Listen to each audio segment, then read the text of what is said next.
Thank you so much for joining me today.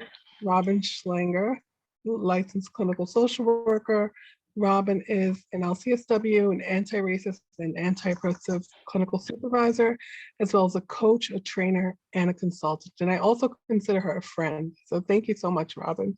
Thank you, Amir. That means a lot. My pleasure. My pleasure. So, Robin, how are you making history now? What is it that you feel like you're contributing through your work? Yeah. So, I mean, to start off with, that's a deep breath for me as a white woman to kind of like acknowledge the power that I have and not kind of do the like, oh, I'm not making, it's hard. But I think that's part of my work, is to own where there is power and where I do have influence. I think that for me, the part that's the most in my relationships, like where I am working with other white people more than anything, with the direct supervisions that I have, with the direct, therapy that I do, with working in trainings with white people. I am building relationships, I'm shifting minds, and I'm opening hearts. And to me, that's about, humanity. That's about undoing racism. I think it's one and the same. I think undoing racism and healing humanity. So that's what I feel like in very small pieces I'm doing. Absolutely terrific. Absolutely. What's important to you about the work that you do?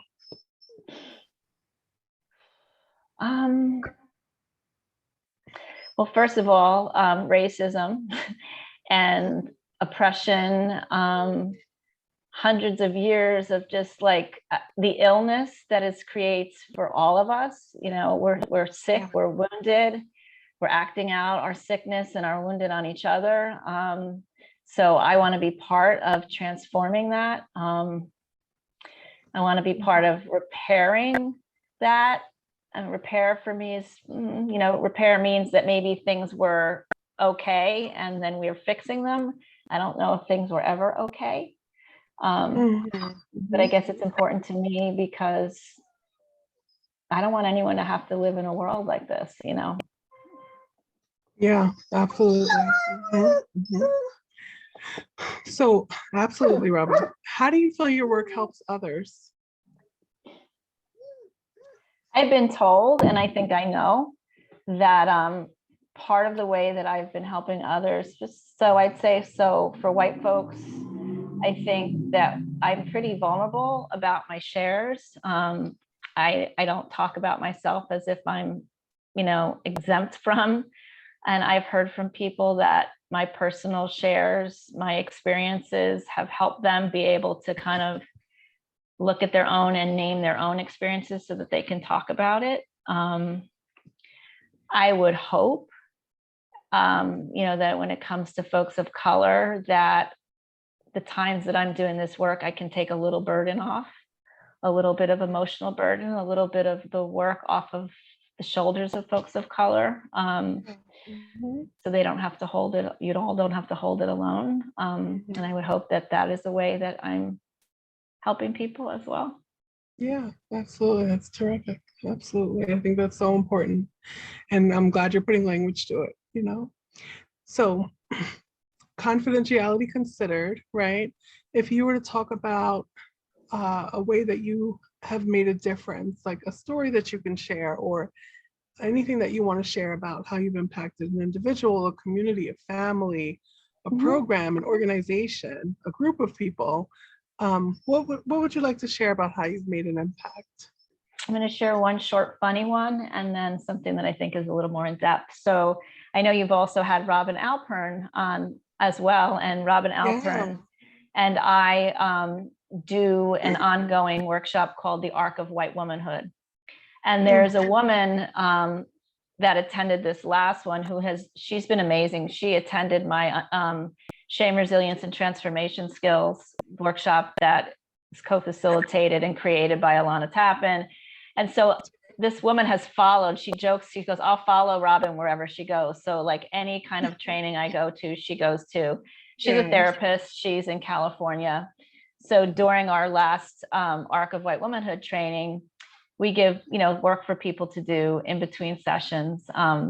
And so what she said in the group, which was so beautiful, she said, "You two Robins, I hate you right now."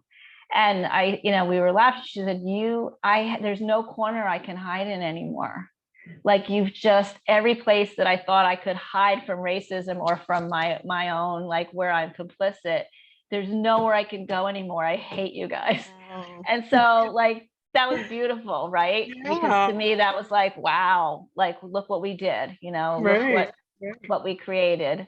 Uh, And then on a more, I mean, I just love that story on a more broader term, that workshop. And, I am so indebted to Dr. Alana Tappan, for her vision of like what, she's a Black woman. And she was just like, all right, there's something going on with you white people.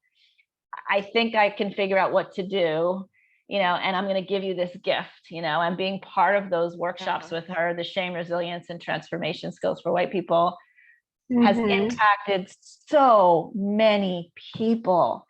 Like, there's a group that have been with us since our second training, over 2 years. Wow. And we're starting to train them to be trainers, right? Because they Amazing. have totally used this in their own work. And just watching us all grow, and how we're learning how to like notice what comes up in our body about white shame, how we're learning to regulate ourselves, how we're learning to be different, right?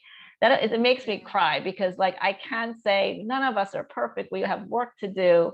We're still in process, but to be in community with people who are really changing and trying and making mistakes because of something I've been a part of, that's what keeps me going. That's absolutely terrific, Robin. I love hearing that and knowing that that's the impact that you're making. That's an amazing thing to be part of. Well, Yep. thank you so much. I really appreciate this. And I'll also link your website below in the narrative. But I really appreciate you, Robin. Thank you so much. I appreciate you. Thank you. Take care. Bye-bye. Bye-bye.